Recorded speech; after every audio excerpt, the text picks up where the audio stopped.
गुणव्यतिकराकारो निर्विशेष प्रतिष्ठितः पुरुषस्तदुपादानम् आत्मानं लीलया सृजत। मैत्रेय मुनि ने जो यहाँ काल का एक परिभाषा की है वो बड़ी प्यारी है, आप वो समझिए। गुणव्यतिकराकारो, वस्तुतः काल क्या है? काल की परिभाषा क्या है कि विषयों का रूपांतर ही काल है। आप समझिए इस बात को, विषयों का रूपांतर ही काल है। तात्पर्य, आज ये चमड़ी ऐसी है, कल ये ऐसी नहीं रहेगी, यही काल है। काल मतलब एक समय के बाद परिवर्तन आ जाना ही काल है। कहते ना कि कल हम ऐसे थे, आज हम ऐसे हैं, कल हम ऐसे होंगे। ये पूरे जीवन में, पूरी सृष्टि में, सारे भुवनों में, ब्रह्मांड में, है ना, सर्वत्र पूरे यूनिवर्स में सब जगह ये रूल लागू होता है। सब के सब काल के वशीभूत हैं। काल से बाहर कोई भी नहीं, काल को रोक कोई नहीं सकता। काल इस प्रकार चले जा रहा है। तो विषयों का रूपांतरण आज जो है कल वैसा नहीं रहेगा। तो ये जो रूपांतरण होता रहता है, सब कुछ बदलता रहता है ना, यही काल का प्रभाव है और यही एक काल की परिभाषा है। तो विषयों का बदलते रहना ये काल का एक आकार है, ये काल का रूप है ना। देखो, निर्विशेषो अप्रतिष्ठितः, स्वयं देखा जाए तो निर्विशेष है स्वयं काल। काल मतलब भगवान का ही एक नाम काल है, भगवान स्वयं काल है। निर्विशेष है, अनादि है, अनंत है। अब ये काल का स्वरूप गा रहे हैं, पर ये तो भगवान का स्वरूप है। तो इससे ये सिद्ध होता है कि काल और कोई नहीं, भगवान ही है।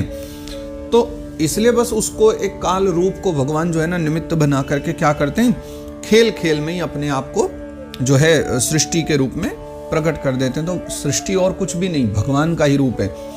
काल का ही आश्रय लेकर के, या कहो काल को निमित्त बना करके भगवान स्वयं को ही सृष्टि के रूप में बना दिया करते हैं।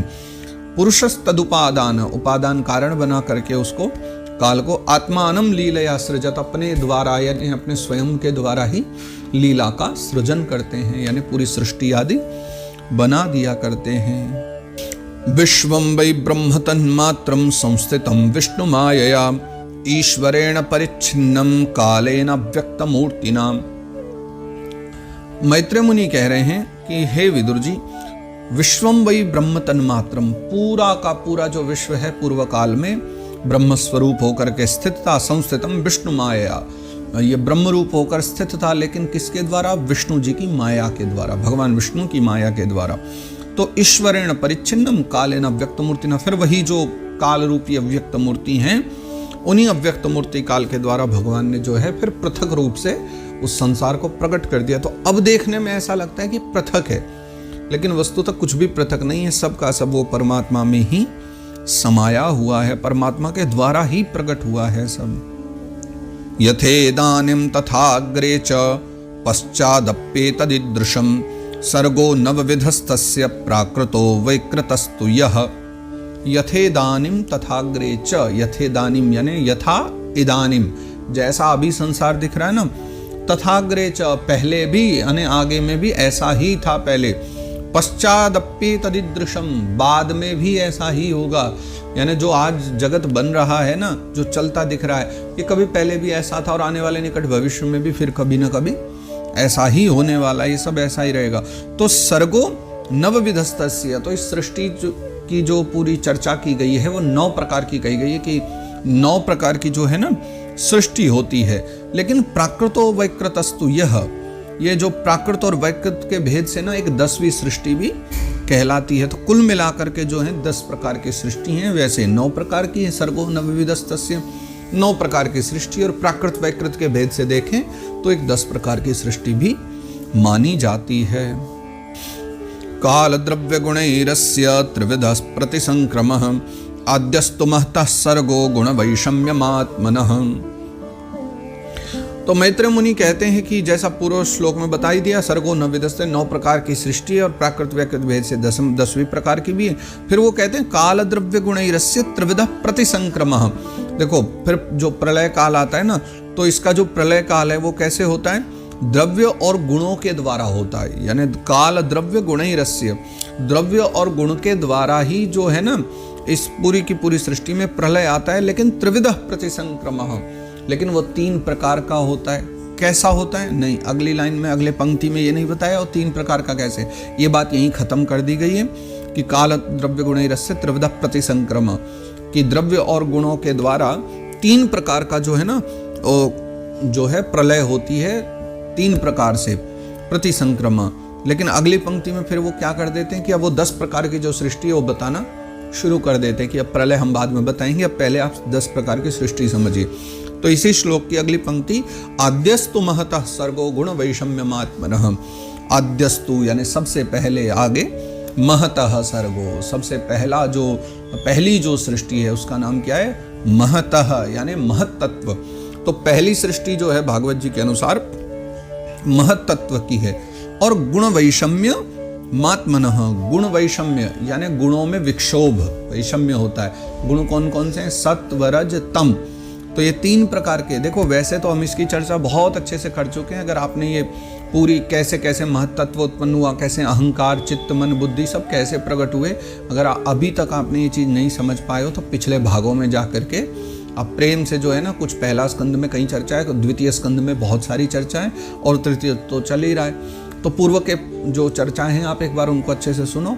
और YouTube और Facebook दोनों जगह हमने अपने मन से ही थोड़े थोड़े डेली का जो एक वो आता है ना भाग, उसको अपने बुद्धि के अनुरूप मैंने थोड़ा थोड़ा सा कुछ मूल बातें को उठा करके उसका टाइटल बनाया है, ताकि समझने में आपको आसानी हो। तो आप थोड़ा वहाँ एक बार देख लोगे ना लिस्ट में, तो समझ आ जाएगा सृष्टि वर्णन कहाँ पर कौन से भाग में मिलेगा।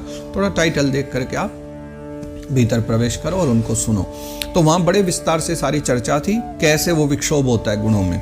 तो यहाँ वही बता रहे हैं अभी कि वो जो सत्वादि गुण हैं उनमें जब विषमता होती है, विक्षोभ आदि होता है, तो वही इसका स्वरूप बनता है, यानी महत्तत्व का स्वरूप है। तो आद्यस्तु महतः सर्गो, जो 10 प्रकार की सृष्टि उनमें पहली सृष्टि क्या है, महत्तत्व जो है वही पहली सृष्टि है।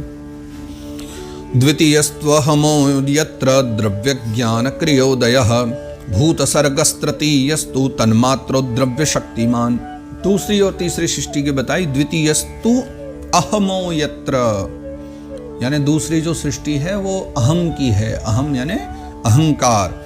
तो अहंकार की सृष्टि दूसरी है, और वो कैसी है कि द्रव्य ज्ञान क्रियोदयः, यानी पृथ्वी पंचभूत ज्ञानेन्द्रियां और कर्मेंद्रियां, ये सब के सब जिसके द्वारा प्रकट होते हैं। द्रव्य ज्ञान क्रियोदय मतलब सीधा सीधा स्पष्ट उन्होंने कह दिया है कि देखो जिससे भी अहंकार से ज्ञानेन्द्रियां कर्मेंद्रियां है ना, और पृथ्वी आदि जो पंचभूत हैं, यानी पृथ्वी वायु जल अग्नि आकाश, यह जो 5 पंच महाभूत कहे गए, ये भी सब उसी से उत्पन्न होते हैं। और तीसरी शक्ति क्या है कि भूत सर्गस तृतीयस्तु तन्मात्रो द्रव्य शक्तिमान।